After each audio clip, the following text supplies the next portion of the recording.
ಬಂಧುಗಳೇ ನಮಸ್ಕಾರ.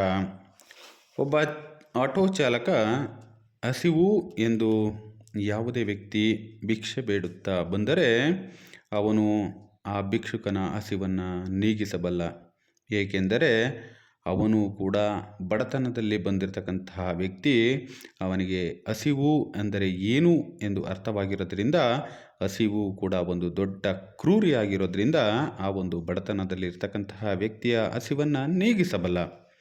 ಅದೇ ದಾರಿಯಲ್ಲಿ ಒಬ್ಬ ಶ್ರೀಮಂತ ಬಂದಾಗ ಒಬ್ಬ ಭಿಕ್ಷುಕ ಹಸಿವು ಎಂದು ಗೋಗರೆದರೂ ಅವನ ಹಸಿವಿಗೆ ಸ್ಪಂದಿಸದ ವ್ಯಕ್ತಿ ತನ್ನ ಸಂಸ್ಥೆಯ ಪರವಾಗಿ NGO ಕಂಪನಿಗಳ ಮುಖಾಂತರವಾಗಿ ಸಮಾಜದ ಪರಿವರ್ತನೆಗೆ ಕೋಟ್ಯಾಂತರ ರೂಪಾಯಿ ಹಣವನ್ನು ದಾನ ಮಾಡುವಂತಹ ವ್ಯಕ್ತಿ ಅದೇ ರಸ್ತೆಯಲ್ಲಿ ಹಸಿವು ಎಂದು ಭಿಕ್ಷೆ ಬೇಡುವ ವ್ಯಕ್ತಿಗೆ 1 ರೂಪಾಯಿಯೂ ನೀಡಲು ಸಾಧ್ಯವಿಲ್ಲದ ವ್ಯಕ್ತಿ.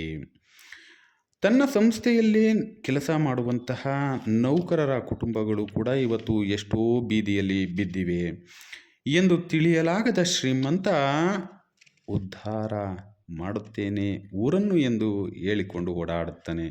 ಅಂದರೆ ಅರ್ಥ ಮಾಡಿಕೊಳ್ಳಿ, ಸಾವಿರಾರು ಕಾರ್ಮಿಕರ ನೋವಿನ ಪರಿಶ್ರಮದಲ್ಲಿ ತಾನು ಹಾಗೂ ತನ್ನ ಸಂಸ್ಥೆ ಬೆಳೆಯುವುದು. ತನ್ನ ಸಂಸ್ಥೆಯ ನೌಕರರಿಗೆ ಅನುಕೂಲ ಮತ್ತು ದಾರಿಯಲ್ಲಿ ಸಿಕ್ಕುವ ಒಬ್ಬ ಭಿಕ್ಷುಕನಿಗೆ ಹಸಿವು ನೀಗಿಸಲು ಸಾಧ್ಯವಾಗದ ಮನುಷ್ಯ ಹೇಗೆ ತಾನು ಸಮಾಜಕ್ಕೆ ಮಾದರಿಯಾಗಬಲ್ಲ? ತಿಳಿಸಲು ಸಾಧ್ಯವೇ ಸ್ನೇಹಿತರೆ? ಈ ಒಂದು ವಿಚಾರದಲ್ಲಿ ಅರ್ಥವಾದ ಸಂದೇಶ ಏನೆಂದರೆ, ನೀವುಗಳು ನಿಮ್ಮ ಸ್ವಂತ ಉದ್ಯಮ ಆರಂಭಿಸಿದ್ದರೂ ಈ ದಿನ ನಾವೆಲ್ಲರೂ ಇನ್ನೊಬ್ಬರ ಗುಲಾಮರಾಗಿ ಹೇಗೆ ಪರಿವರ್ತನೆ ಆಗಿದ್ದೇವೆ ಎಂಬುದಾಗಿ ಈಗ ಅರ್ಥ ಮಾಡಿಕೊಳ್ಳಿ. ನಾವು ಕೊಡುವ ಭಿಕ್ಷೆಯಲ್ಲಿ ಬದುಕು ಕಟ್ಟಿಕೊಳ್ಳಬೇಕಾದವನು ಈ ದಿನ ನಮ್ಮಂತಹ ಚಾಲಕರ ಮೇಲೆ ದೌರ್ಜನ್ಯ ಮಾಡುತ್ತಾ, ನಮ್ಮ ಬಾಳಿನ ಜೊತೆ ಆಟ ಆಡುತ್ತಾ ನಮ್ಮನ್ನೇ ಬಡತನ ರೇಖೆಗಿಂತ ಕೆಳಗೆ ತಳ್ಳುತ್ತಿದ್ದಾನೆ ಎಂದು ಅರ್ಥ. ನನ್ನ ಇಚ್ಛೆ, ನೀವು ಯಾವಾಗಲೂ ಇನ್ನೊಬ್ಬರ ಬಗ್ಗೆ ಚಿಂತೆ ಹಾಗೂ ರಾಜ್ಯದ ಕಾಳಜಿ ಬಗ್ಗೆ ಇದ್ದ ಗೌರವಕ್ಕೆ ನನ್ನ ಶರಣು.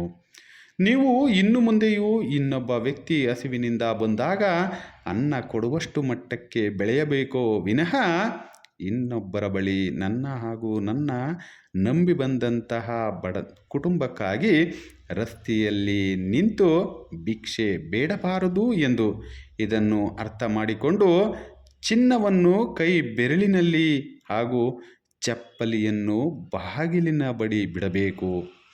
ನಿಮ್ಮ ಬದುಕಿನ ಬಂಗಾರದ ಉಂಗುರ ಯಾವುದು? ನಿಮ್ಮ ಬದುಕಿನ ಚಪ್ಪಲಿ ಯಾವುದು? ಇದನ್ನು ತೀರ್ಮಾನ ಮಾಡಬೇಕಾದ ವ್ಯಕ್ತಿಗಳು ನೀವೇ. ಧನ್ಯವಾದಗಳು.